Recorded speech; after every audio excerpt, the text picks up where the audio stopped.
Hi everyone, this is my 20-gallon tall tank that I found in a dumpster, and it was cracked on the top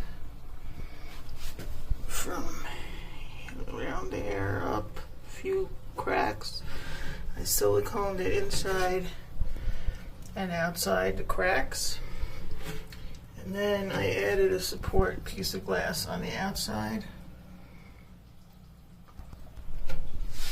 I didn't want to put it on the inside. I didn't want any fish to get scratched.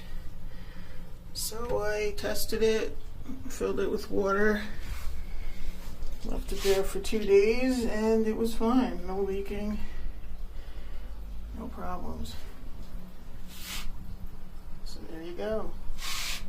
Still has the tag on it. I know it looks like crap, but when you add water to it, you can't even see those cracks or anything. And I'm going to have a lot of plants in there, and you won't see it. The rest of the tank is perfect.